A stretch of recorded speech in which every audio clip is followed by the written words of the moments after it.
This sim allows us to investigate spider traits. We'll focus on two spiders, Otis and Ruby. Otis is brown with a blue stripe and a little bit of bristle, or hair. Ruby is yellow with a black stripe and a lot of bristle. We'll look at Otis's and Ruby's genes for stripe color and how they lead to protein molecules and, therefore, traits. Then, we'll look at their offspring and see how the traits are passed down. This is a model of Otis's cells. The bright pink shapes are protein molecules. The protein molecules fit together with other molecules in the cell, and together they produce blue pigment. This is how protein molecules lead to the blue stripe trait. Notice Otis's genes. Genes are found on chromosomes, and there are 2 copies of every gene. These copies can be the same version or different versions. Otis has 2 copies of the same version, T2. This version of the gene gives the cells the instructions to make the rounded protein molecules that lead to the blue pigment. Now, let's look at Ruby. Ruby's chromosomes also have 2 copies of the gene for stripe color, but she has 2 different versions, T2 and T3. Different versions of a gene are also called alleles. She has one version of the gene that is the same as Otis's. She also has a T3 version. T3 is still the gene for stripe color, but the protein molecule that is produced is pointy instead of round.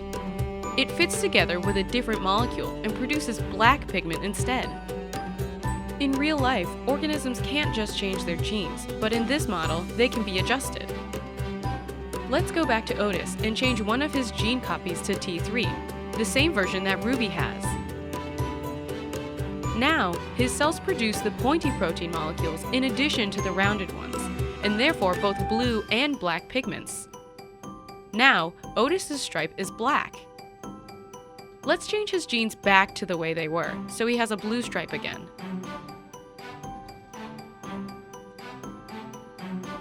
Next, let's see what color stripes Otis and Ruby's offspring will have. Otis and Ruby's offspring don't all have the same color stripes. Some have black stripes, and some have blue stripes. This offspring has 2 copies of the T2 version of the gene. One came from Otis, and one came from Ruby. Remember, organisms get genes from their parents. Notice the rounded protein molecules in the cell. Remember, genes are instructions for making protein molecules, and protein molecules lead to traits. Let's look at another offspring. This offspring has 2 different gene versions. T2 came from Otis, and T3 came from Ruby. This cell has instructions to make both protein molecules, so it makes black and blue pigment. This spider has a black stripe, just like Ruby. This model of spider reproduction helps us understand where individuals in a population get their traits.